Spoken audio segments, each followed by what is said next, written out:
Hello there. This is Trey Booth with an educational vlog on the phenomenon of reshoring and nearshoring U.S. manufacturing jobs.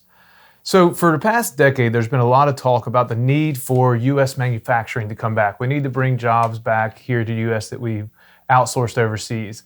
And then during 2020 and during the lockdowns, that talk really ratcheted up with the issues with supply chains we saw around the world. However, talk is cheap, and so we wanted to look at the numbers. Are companies that have been talking about for decades the need or drive to bring manufacturing here to the U.S., are they actually hiring? And it turns out the numbers support that corporate America is actually bringing jobs back to the U.S. As you can see here, in 2022, over 364,000 manufacturing jobs were announced here in the U.S. That is a staggering number.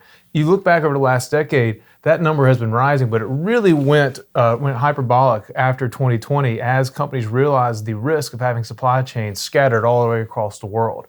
This is a really good sign for stability in supply chains and the U.S. economy that can produce its own manufactured goods. In addition to reshoring, there is another interesting phenomenon called nearshoring. And what that is that's moving jobs that are from, let's say, India or China, not to the U.S., but to a close neighbor.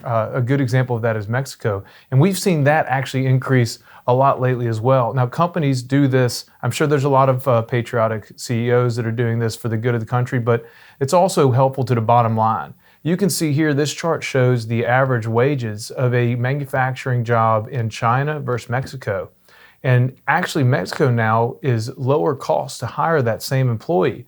In addition to that, you have the savings of not having to ship across an ocean. And if you're in consumers here in the U.S., the supply chain is much smoother just cross-border. So we expect to see this phenomenon continue.